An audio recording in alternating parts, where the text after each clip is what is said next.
সুবহানাল্লাহ। চাচা বলো ভাইস্তে। নামাজ কালাম তো আমরা বিরাট পড়ি পড়ি তো। তো অনেক দিন হলো আপনার কণ্ঠে একটা মধুর গজল শুনিনি। শুনবি তালি? হ্যাঁ চাচা। তুই বলে জানিস না বলো, ওই 90 দশকে ফার্স্ট ক্লাস ছিলাম। কি দেশ বিদেশে তো লোকেশ তো আমার গজল গাওয়ার নিচ্ছে। তাই? হ্যাঁ। তাহলে একটা গজল ধরো চাচা। আচ্ছা তাহলে গজল শুরু করতে বলো। শুরু করো। শুনছিস তো? একদিন মাটির ভিতরে হবে ঘর রে মন আমার, কেন বন্ধ দালান। মারহাবা মারহাবা। বক্সের আওয়াজ হচ্ছি না? আমি কি করে শুনবো? তুমি নাক দে কি বক্সের আওয়াজ শোনা যায় চাচা? আমি বলতেছি বক্সের আওয়াজ হচ্ছি। হ্যাঁ যে চাচা নেই। এই বাসনে কেডা? বাসনে চাচার অনুমতি ছাড়া কার এলাকায় সাহস লাগায় বকরা যাচ্ছে? যুব সমাজ আমি গর্ব ইসলামী বক্স বাজাইছি। দেখো নাই কোন মন্দির চলে আজকে বক্স বাজাচ্ছি, ওর বক্স ভয় দেব। চলো আমার এলাকায় যুব সমাজ নষ্ট। চল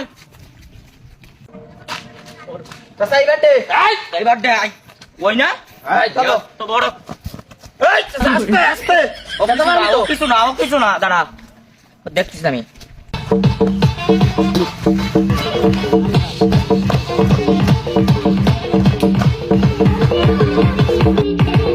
লাঠি আমার কাছে।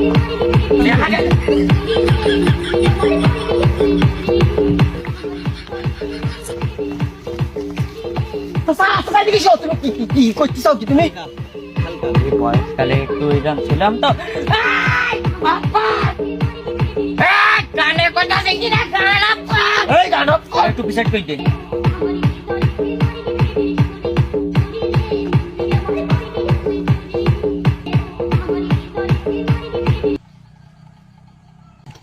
হেড মিস্ত্রি ডাক।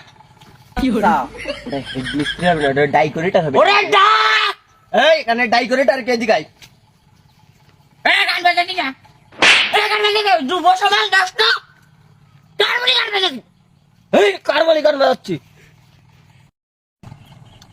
স্যার স্কুল ছুটি তো তো এলাকা ছেলেমিলি মিলে একটু খিচুড়ি পাকাচ্ছিলাম, একটু ফিস্টি মতন করছিলাম, একটু গান টান বাজে আনন্দ করছিলাম।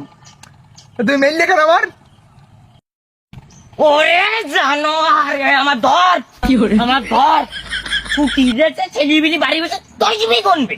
তসবি গুনবি? তসবি গুনবে। এখানে পিকনিক করতে পিকনিক। দাদা তুমি এত হাজি সাজি চাও কেন?